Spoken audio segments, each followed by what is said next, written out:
You're listening to Wealthy-esque. We are a community of lawyers who believe that true wealth is having control of our time. I'm Ro Thomas, and as a busy wife, mom, and big law associate, I know all too well the tension between the culture of the legal profession and pretty much everything else you want to do in life. Each week, I'm bringing you the information and tools you need to take back control of your time by reframing your mindset and managing your money to achieve lifestyle freedom. Take the first step toward regaining control of your time by downloading your free Lifestyle Freedom Starter Guide at rothomas.com/start.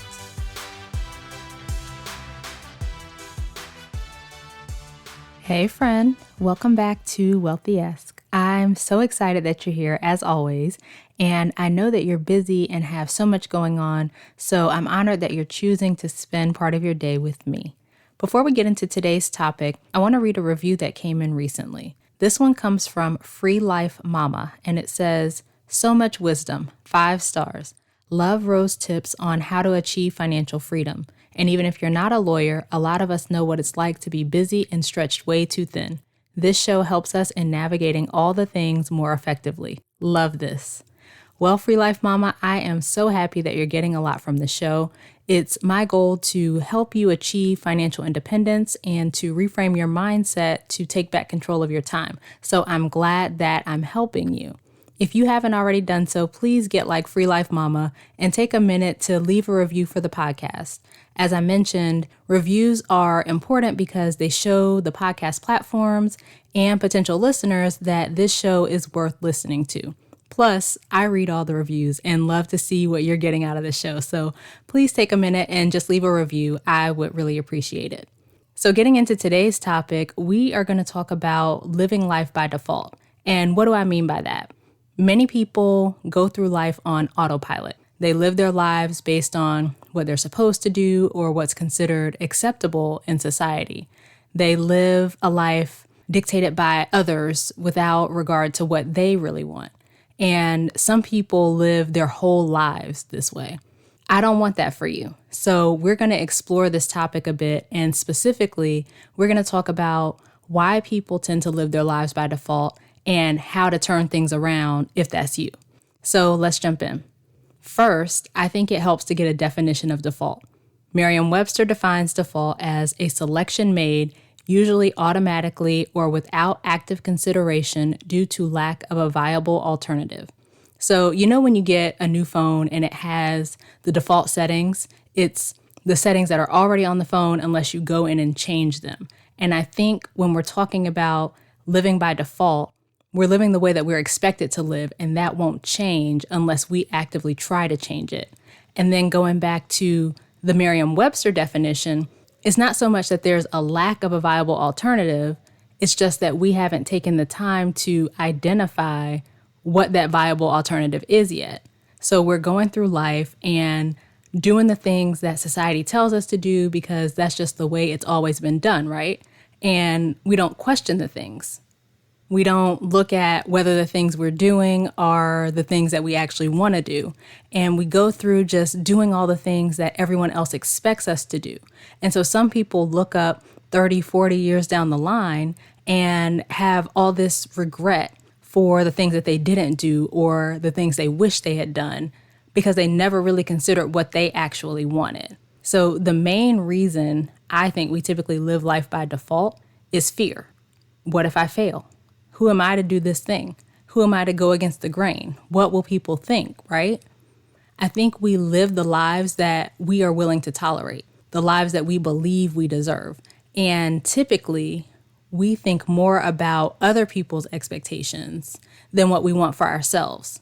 We prioritize what other people expect from us over our own happiness. And if we're talking about taking control of our time, then we have to stop giving away all of our time to other people and what other people want. I've talked before about the book Essentialism by Greg McKeown, and one of my favorite quotes from him is, "If you don't prioritize your life, someone else will." That hit so hard because so many of us are not prioritizing our lives. We're allowing everyone else to do it for us, and we're doing the things that we're supposed to do and living life on autopilot being busy doing all the things. We don't think about what we want or what's truly important to us. And so if we don't prioritize what we want, if we don't do the things that we want to do, if we don't even know what the things are that we want to do, then everyone else is going to dictate how we live our lives. We have to stop being so concerned about what others think. Easier said than done, I know. And let me tell you, I had so much fear when I was starting this podcast. Like, what will my colleagues think? Will anyone really want to listen to what I have to say? But I kept feeling this tug, this desire to help solve a problem that I see in the legal profession. And that desire was greater than my fear. So I did it anyway, and now here we are. Maybe the thing that you truly want is considered less prestigious, or it's not, quote, successful by society standards. And we talked a lot about success and the importance of defining success for yourself back in episode 10. So head back to that one if you need encouragement in that area. But we have this fear of doing the thing because we're afraid of what other people will think. We have a fear of the unknown, and so we just want to stay safe. And we stay in our little box, and we stay on the path that is ascribed to us by society.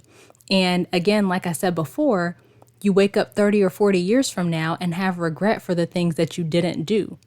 I heard someone say recently that the wealthiest places on earth are cemeteries because there are all kinds of hopes and dreams and amazing inventions and creations and ideas and businesses that were never developed, that were never realized because the people were afraid. They didn't go after the thing they know they wanted to do. What are the things that you want to be doing that you're not doing because you're afraid to step outside of the box? What's the life you're not living because you don't want other people to judge you? Don't be so busy with what everyone else expects of you that you can't slow down and consider what you really want. Life is crazy, especially being lawyers and especially at this time. You have so many things on your plate, all the billable hours, and on top of that, your non-billable investment time and time with your family and your kids and other extracurricular activities. But many of us have had to slow down a lot during this pandemic. And so think about whether you'll allow your schedule to go back to the way it was when we come out of this, packed to the brim, running from this meeting to that event to get the kids and all that. Let's not. Let's be more intentional with our lives going forward. So how do you do that? This gets into how to live life by design. You have to get clear on what you want first. And that's your plan, your blueprint, your roadmap. If you don't know where you're going, how do you know when you get there? A good way to help you get clear on what you want is journaling. So my favorite exercise for this is creating a wouldn't it be nice list. Make time to sit with your journal or just a sheet of paper, write wouldn't it be nice if on the top of the page, and then set a timer for 10 minutes or so and write all the things that come to mind. Don't worry about how it's going to work or if it sounds crazy. You just keep writing, stream of consciousness, whatever comes up until the time is up. And it can reveal some really interesting things. I heard this on another podcast and I absolutely loved it. But another way to do this is to sit and envision the life you want for yourself. And again, set a timer for 10 minutes or so and just write down everything that comes to mind. I find, though, that it's tougher for me to just be in the flow of the stream of consciousness without editing when it's a narrative rather than a list like the wouldn't it be nice list. But doing these types of journaling exercises is going to help you identify what you really want your life to look like. And then when you have that vision for your life, it will also help you to identify what your values and your priorities are, because you have this list of all the things that you want in your ideal life. And so you can see the things that matter to you, the things that come up on that list and the things that don't. And then you can set your goals and align with those values and priorities and the things on that list. Another way to identify your values is to think about what brings you joy or what you're going to regret not doing more of at the end of your life. And with your priorities, it's the things that are most important to you, the things that you put above all else. When you don't have clear values and priorities, it's a lot harder to figure out what you want to spend time on and what you want to be working toward. Once you've got them clear, then your goals are going to be driven by your values and your priorities and this vision that you have for the life you want to be living. And you want to narrow your focus and take your goals one at a time. Going back to the Essentialism book, it talks about the value of choosing one thing and focusing on it. So the book talks about the benefit of putting your energy toward, for example, making 40% progress on one thing, as opposed to making 4% progress on 10 different things. So choose one of your goals and focus on it.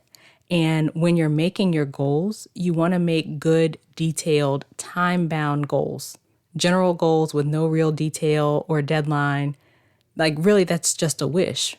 So rather than I want to save more, you could say, I want to save $20,000 in the next year. I also believe in the power of writing your goals down and sharing them with someone else. People who write their goals down are more likely to follow through with them. And if you keep your goals to yourself, it's easier to make excuses. So telling someone else will help you stay accountable. The final thing is to take it one step at a time. You're not going to go from zero to your ideal life overnight. It's going to be something that takes time because you've been living life by default for a long time. I'm nowhere near my ideal life, right? I'll be 100% honest there. But I've been doing the work to get to the life I want to live. And I want to bring you along on that journey as well. So take some time, figure out what really matters to you, what you really value when you're not worried about what everyone else thinks or the box that you're supposed to be in or the things that you're supposed to do. And then when you know what you want, you can set those goals that move you toward that life little by little. A lot of people read personal development books or listen to inspirational podcasts or take courses or whatever else, but never make any progress toward true change in themselves or their lives. And the reason for that is because they don't do the work to figure out what they want.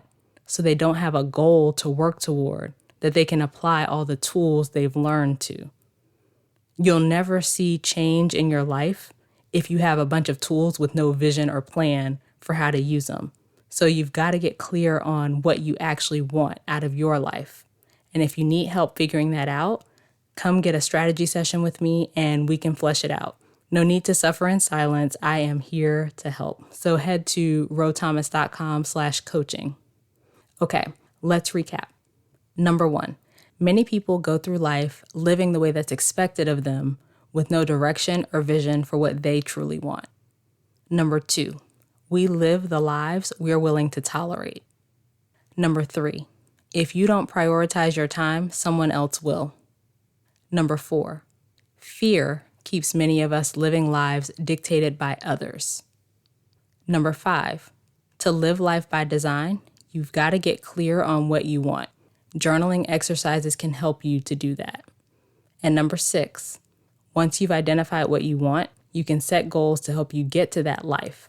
It won't happen overnight, but if you take it little by little, you'll get there. Okay, that's it for this week's episode. Come on over to our private Facebook community, the Wealthiest Community, and let's discuss. Are you living life by default? Are you committed to turning that around? Let's talk about it. Head to rothomas.com/community. If you liked what you heard, please take a minute and leave a written review for the podcast. As I mentioned earlier, reviews help others discover the show and will help us get this message out, and I truly appreciate it. Did you get value from what you heard today? If so, share with a friend or two who could also benefit from this message. And if you share on social media, don't forget to tag me. I am Ro Thomas on Instagram, Facebook, Twitter, and LinkedIn. As we close out, friend, I pray that you will take some time to consider whether the life you're living is the one you truly want to be living. I pray that you will take some time to identify your values and priorities and to set goals to get you to where you want to be. And as always, I pray that you will continue to take steps to regain control of your time, build wealth, and live the life of freedom and choice you deserve. Talk to you later.